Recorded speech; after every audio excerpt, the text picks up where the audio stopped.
Welcome back to the show, everybody. This is the Upper Tier, the football podcast we bring you each and every week out there on YouTube. Audio versions of the show are available on Spotify, Amazon Music, and Google Podcasts. And tonight we're going to continue our Legends series where we look back at the careers of League of Ireland players. And tonight joining me, a very special guest, the one and only Eddie Gormley. Eddie, how are you, my man? How are you keeping? I'm all good. Good. Listen, pleasure to have you on. And listen, thanks a million for taking the time to come on and also we can have this chat and deep dive into the career and have a good chat about it. Where do we begin? We have to go back to the start, Eddie. We have to go back to St. Joseph's Boys. Talk to me about that time. It was it. I think I started there when I was 8 until I was 18. Yeah. I was with Joey's.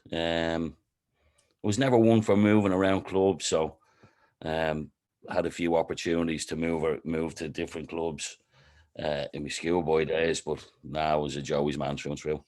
Yeah, I remember going to school, Eddie. I had the pleasure of going to school with a couple of guys who had great careers in the League of Ireland. I went to Benilda's there up in Stillorgan, but the talk always in school was always about the boys going down to do the trials at Joey's, because Joey's was always the breeding ground for lads for the League of Ireland and to go across the water. So I went to school with James Keddy, of course, and William Burke. Willie Burke had a great career at St.Pats, of course, and moved to Rovers. And James had a great career even up in Derry with Felix and all, and won a host of leagues and cups and stuff like that and all. So I had the pleasure of going with them. But the talk on a Friday was always about these trials coming up in Joey's and stuff like that. It was always an exciting time in school. So I thought I'd get your view on that. The lads used to always talk so fondly about that was the place to be. It doesn't matter where you played football. Joey's was where you had to play football if you wanted to have a career in football in Ireland. So yeah, it was very cool. So talk to me. The move came for Bray Wanderers, 1987. Yeah. Well, James and Willie. Now, obviously, I played with Willie. Played against James, but. The two lads played with my younger brother, David, on the same team. So I would have known them for a long time before they went into League of Ireland.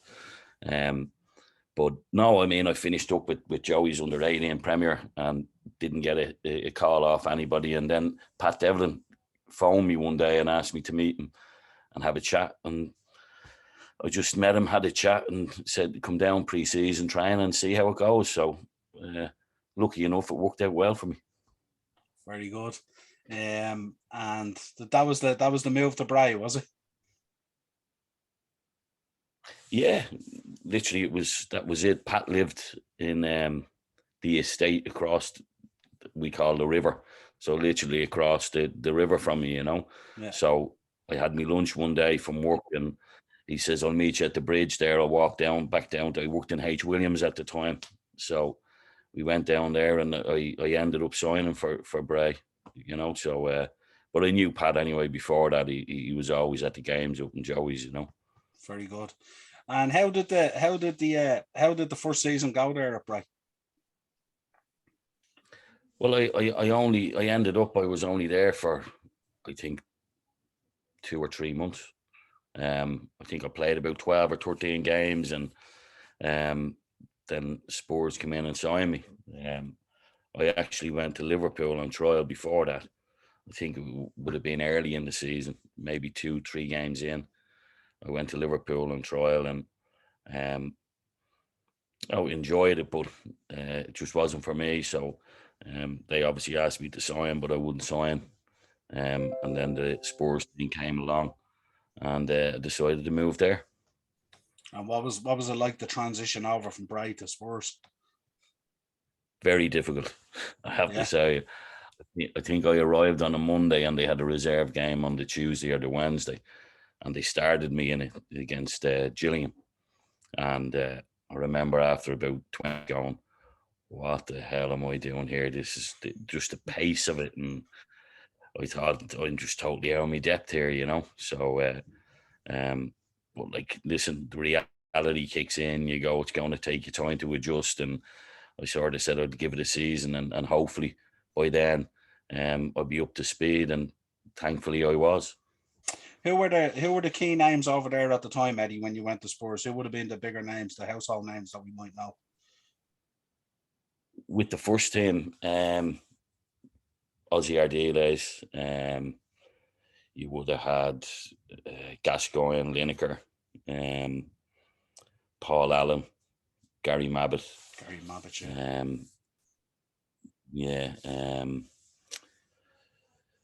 The likes of them, really, they would have been the mainstays of the team at the time, you know. So then you went through a couple of loan periods to Chesterfield, Motherwell and Shrewsbury, and then found yourself at Doncaster Rovers. Yeah, I went out on loan. I think the first place I went was Barnet in the conference. Barry Fry was the manager. Absolutely, no, loved Barry, but absolutely bats. He was mad. Yeah. My introduction to my first game was we were playing in an FA Cup qualifying game, and I think we were 2-0 down at half time, and we went in. He just picked up the tray of tea and milk and coffee and just threw it straight, drowned everybody, and went absolutely bananas. So I was going, what have I got myself into here? That was the first game. But I actually ended up, I done all right for them. I scored an OG that day, actually. We got beat 3-0. But I went in training then on the Monday with Spurs, and I got dragged into the office and dressed down for actually playing in the game. I didn't realise that you're not allowed to play in the FA Cup, you know, if you're out on loan. Okay, yeah. In case, you know, something happens during the season, and they do need you, you know. So yeah. I had obviously a little talking to there, but no, I enjoyed Barnet, and then I went to Chesterfield. Really enjoyed there, done really well. They actually put a bid in for me, but Spurs turned it down. So I had a couple of loan spells. Then obviously went to Motherwell. That didn't work out. I played a reserve game the first weekend I was there, and then ended up having to fly back to London to get an operation because I did a hernia. So that didn't work out, unfortunately. But no, Shrewsbury, and then I think that was it. Shrewsbury, I think, was my last team I went out on loan to. Yeah, and then after the move to Doncaster. Yeah, I finished me 3 years at Spurs, and they offered me another year. And I felt at that particular time I was playing particularly well, doing really well, but I didn't think I'd get my opportunity in Spurs. So I decided to take the free transfer, and I ended up going to Doncaster. Met Billy Bremner and Steve Beaglehold, who were the manager and assistant manager. Was impressed what they said, and I ended up signing there for 3 years. What was it like under Billy Bremner? Brilliant, I have to say. Yeah. Just he used to train with the stuff like he was probably in his 40 that stage, in mid 40s, but yeah.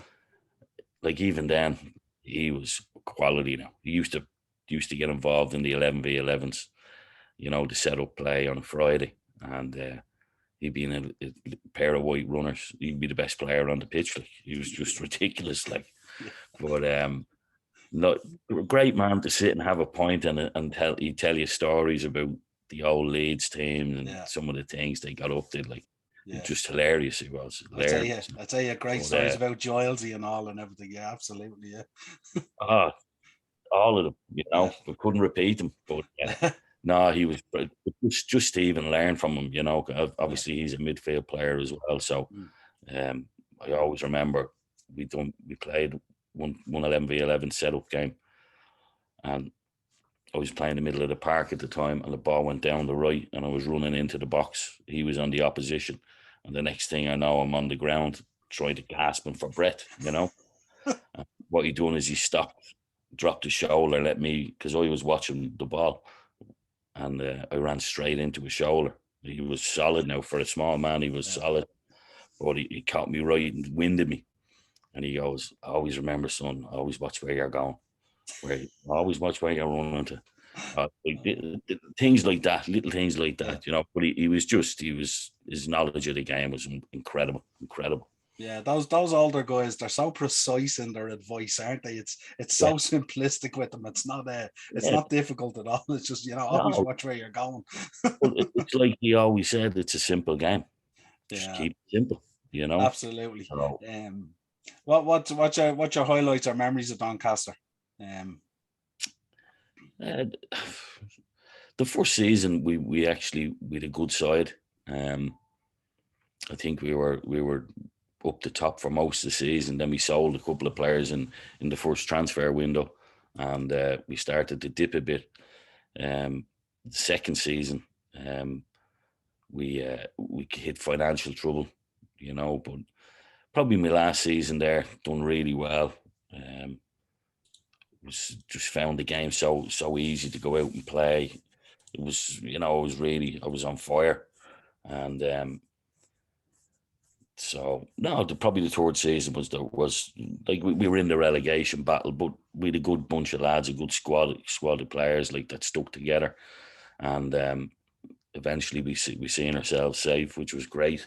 But then obviously we had the little fallout. Then the end of that season, my contract was up. Um, my wife just had her first child.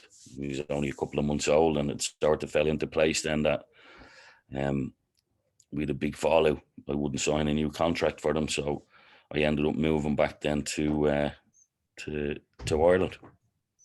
Yeah, it was kind of was it? Did you feel it was time? A number of things had happened. It was time to come home. No, I'd have been probably still there now, except Oh, for would you?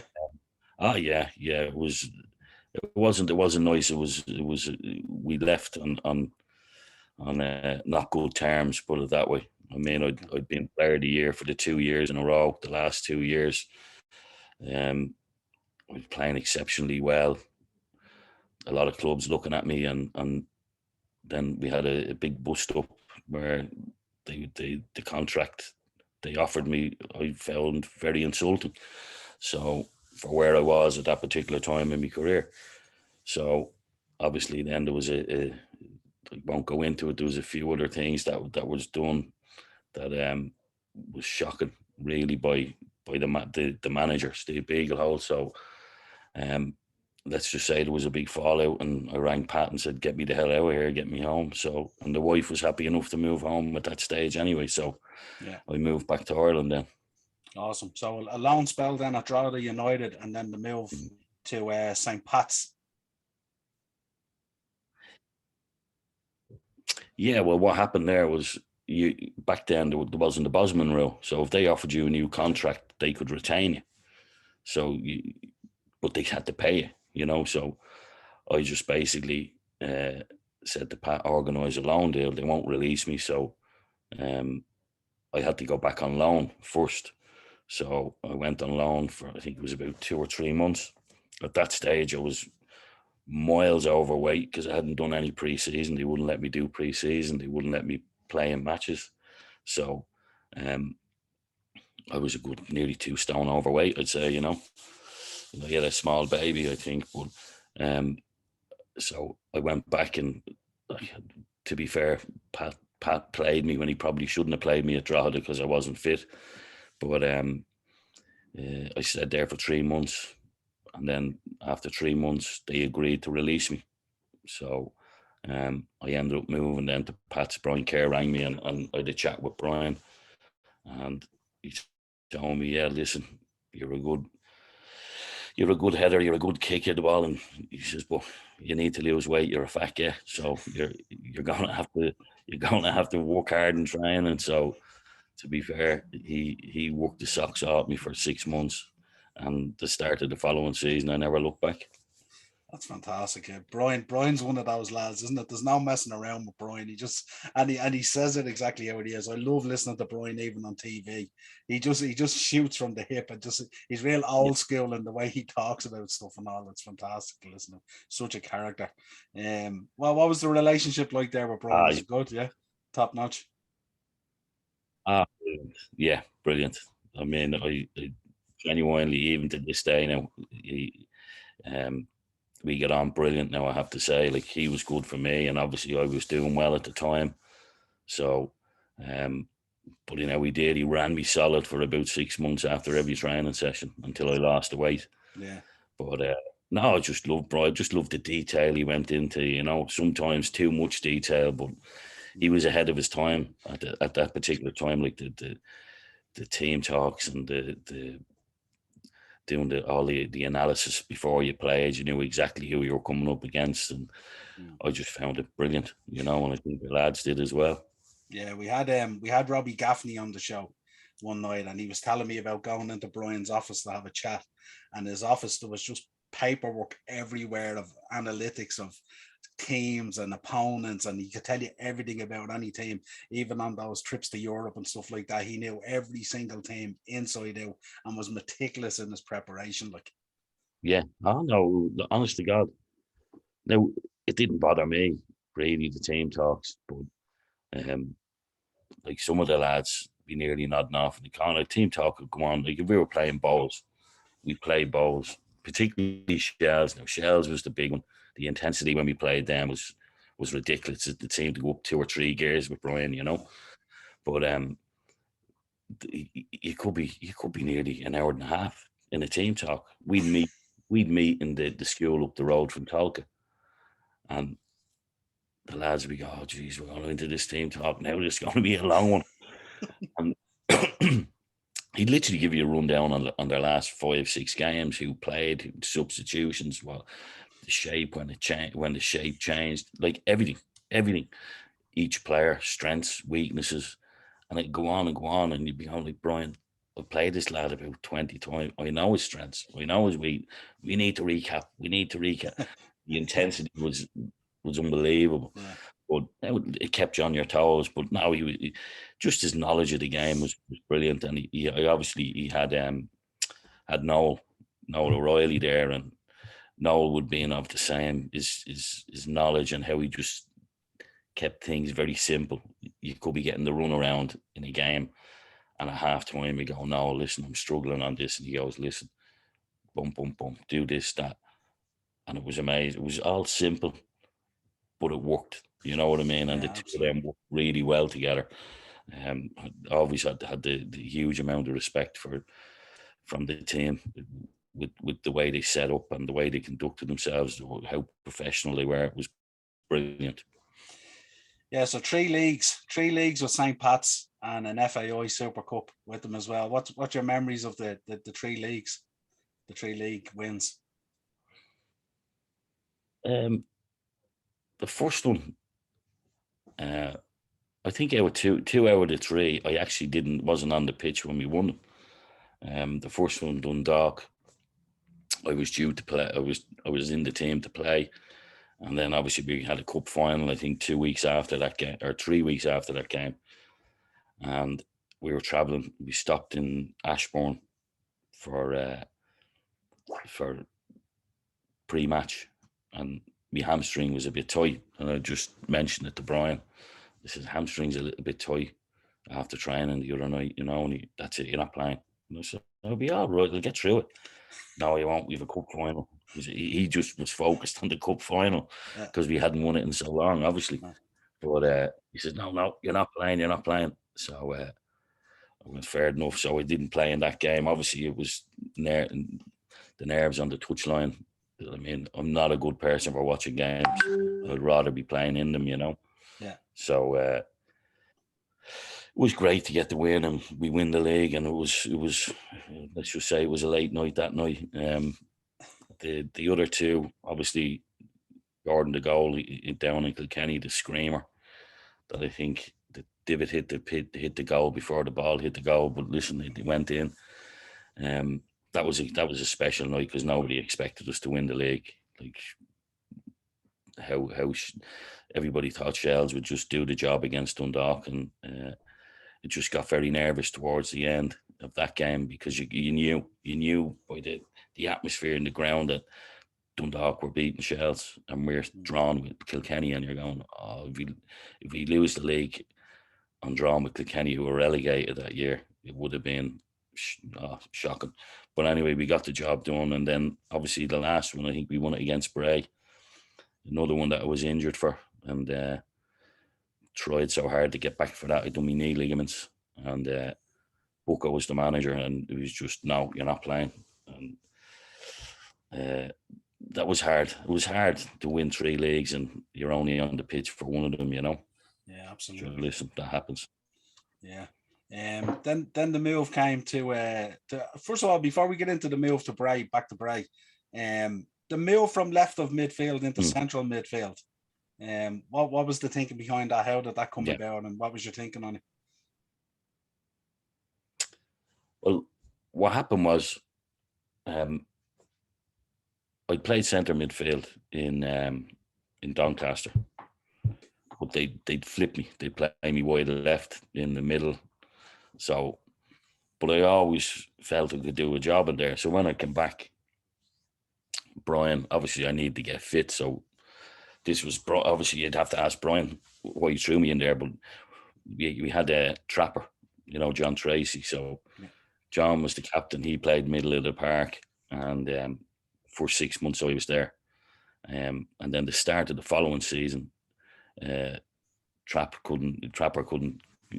We were playing Wayside up in Wayside in a pre-season friendly, and Trapper wasn't there, so he threw me into the middle of the park. I think we won 3-0, and I scored twice.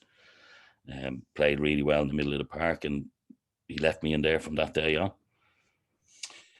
Yeah, I was going back through an article there the other day in the Irish Times by journalist Eddie Gormley. And he said, you were described as a creative player with an eye for spectacular goals. And he compared you, he called you Hadji, and compared you to the great Romanian footballer at the time. So at this stage, you were at the top of your game. Like these were serious accolades to be said about you from a journalist, you know. Yeah, Jerry was. Got on really well with Jerry, you know.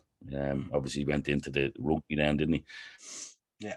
But it's like I said, if you have so many shots, if you have 40 shots, 1 or 2 are going to go in, aren't they? So, and everybody just remembers the spectacular ones, like, you know. But no, listen, I'm always of that opinion. If you don't buy a ticket, you won't win the raffle. So, and around the box, I used to do the lads' heads in because I'd be just looking to have a smack, you know. Yeah, around 2000, then a little bit of a disagreement with Pat Dolan, which made the fans absolutely furious when you decided to move on. What was the background to that?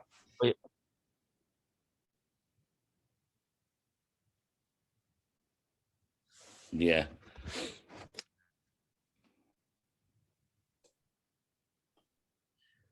I'd a year left on my contract. I actually had a testimonial that year, and the previous season, like, I got on well with Pat, but it's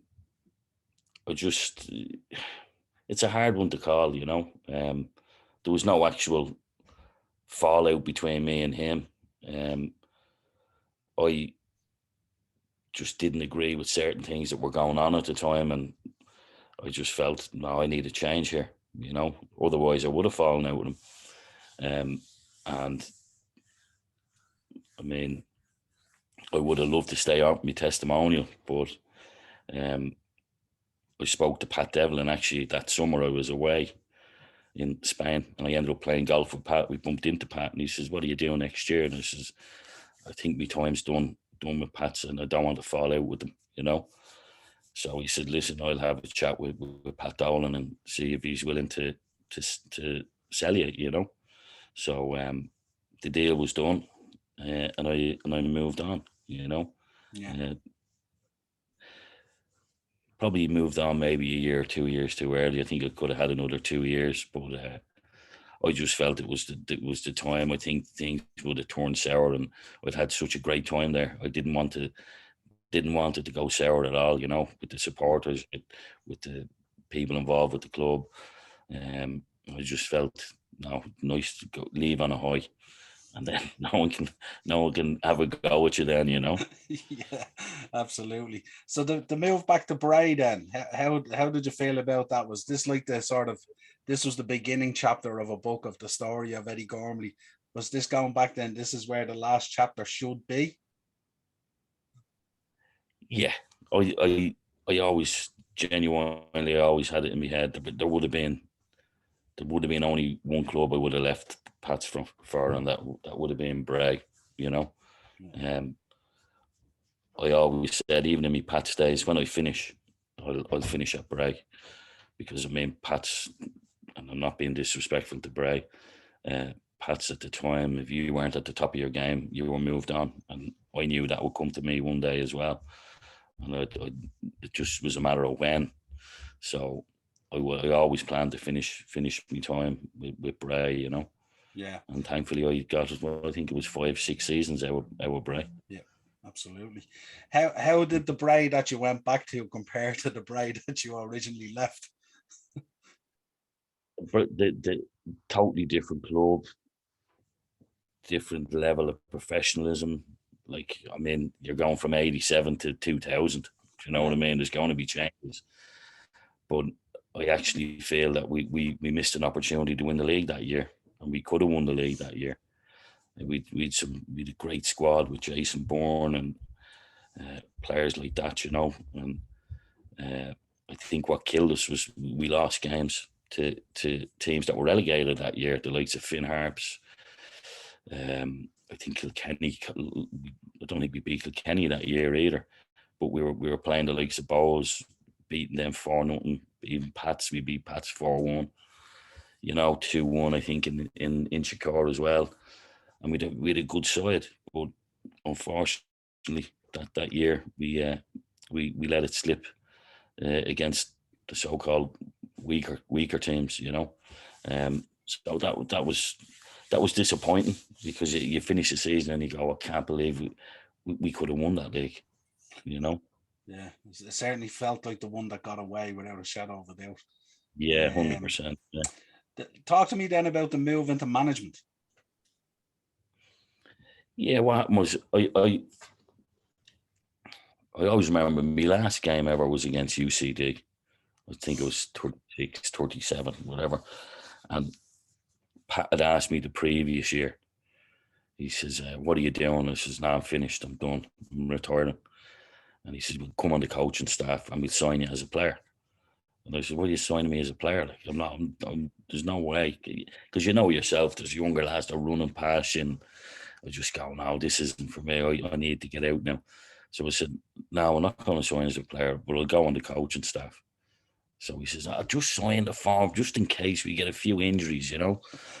So anyway, this particular day, I was on the coaching staff and I picked them up. We were playing UCD up in the old pitch, you know, Belfield. And we're on the way up and he says, we're down a few bodies and no experience on the bench. Will you go on the bench? And I says, Pat, I haven't done a training session in 3 months. And he goes, just sit on the bench. And I says, I'll sit on the bench, but I'm not going on. So anyway, we were 1-0 up, and with about 15 minutes to go. And do you remember a lad called Wes Charles? Wes made 2 of the biggest mistakes you'll ever see in your life. And all of a sudden, bang, bang, we're 2-1 down. And he goes, listen, I need you to go on. And I say, you've got another 3 lads there. No, listen, go on. Just stay wide left. Don't expect you to run past the fullback. Just get it and just put it in. Put balls in, you know. So I says, right, okay. Onto the pitch. Literally ran from the touchline towards the centre circle and ripped me groin. I hadn't even kicked the ball and I pulled me groin. And I went, oh my God, what am I going to do here? So the next thing is 5 minutes to go, we get a free kick right in front of the dugout, and we had a lad called Kieran on the left footer. Says, Reiner, get over there and swing that in.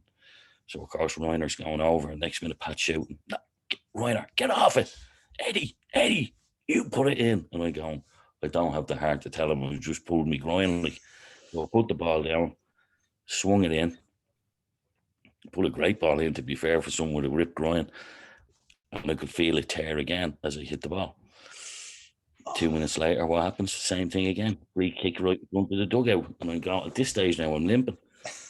And he's telling Reiner, get off it. Just, Eddie, get on it and put it. So I put another one in, totally ripped it. we ended up losing the game 2-1. I couldn't hardly walk, get into the car. He's with me, driving home. And I said, I'm telling you now, Pat, don't ever ask me to get onto a pitch again. And he says, don't worry, I won't. You're absolutely shy. I went, I'm done. Oh, what And a then, great story. yeah, the following year, I think Pat was going with the international team. And Tony McGurk took over the team, and I was upgraded to assistant manager. So then obviously Tony stepped away later on that season, and I took it over, I think, with about 6 or 7 games to go, and managed to keep them up. Excellent. Brilliant. Great story. Love the story. And I can imagine him on the sideline giving you an awful time and you're limping around. Absolutely fantastic. I couldn't walk for about 8 weeks. It was in bits. Yeah. So how is coaching and managing at the moment? What's happening for you at the moment? Yeah, we're back out in Bray. Finished the pre-season. Pre-season's gone really well. I think we beat Rovers. Lost to Rovers and Bows and Drogheda by the odd goal, and then drew with Derry there on Friday, 1-1. So things are going well. It'll be a difficult season because some good teams in it. Yeah. But all you can do is your best. So we'll have them prepared and ready to go on Friday against Cork. Yeah, they were so unlucky last season as well, weren't they, in fairness? Yeah, they were really. I mean, getting past Galway, and then I watched the game, and I just don't think they performed on the night, and it happens, be it nerves or what have you. It's a final, it's a one leg playoff, and they were unfortunately they missed out. Yeah, absolutely. Is James still down there helping out with the coaching? James Kelly? No, James gone to Longford with okay. Gary. Okay. So yeah. Very good. I wasn't sure whether he was still there or not. So, as I said to you at the start, we have a few questions that come in from our viewers. We always let them know when we're having a guest on, so they send in a couple of viewers. So the first two are fairly handy enough for you. So the toughest player you played against and your favourite player that you played with or against. Okay, so toughest player I played against. I'm going off League of Ireland here now. Yeah. Some good ones there. Alan Reynolds, Tom McNulty. But the one I didn't like playing against because he was just absolute quality was Tony Sheridan. Yeah. Sheridan was doing nothing, and then all of a sudden he was capable of doing, at the drop of a hat, doing something special to win a game. So on that side, probably Sheridan. Best I played with would have to be Ozo. Yeah. Just give the arse the ball, and then if you're in trouble, just give it to Ozo. You get the arse out there, and then you would keep the ball, But he was quality, and his knowledge of the game was excellent as well, Yeah. Plus his desire to win. Brilliant, excellent. So Ozo. And we've one final question for you, and this is one that you always have to think about. If you could spend an evening and have a meal with any person, past or present, alive or have passed, doesn't have to be a footballer, can be anyone, who would it be? Yeah, Muhammad Ali. Great answer. And why? Just growing up,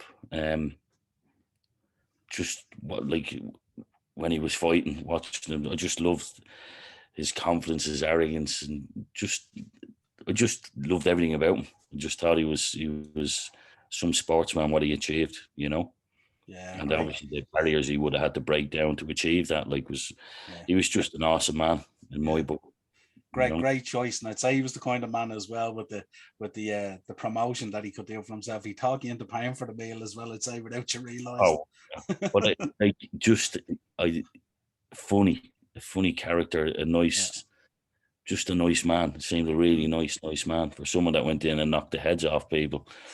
Yeah, he seemed a lovely man, great storyteller, and just a great character, I'd say. Yeah, brilliant. Well, listen, good luck for the rest of the season. Hope it all works out well for you and everything goes great.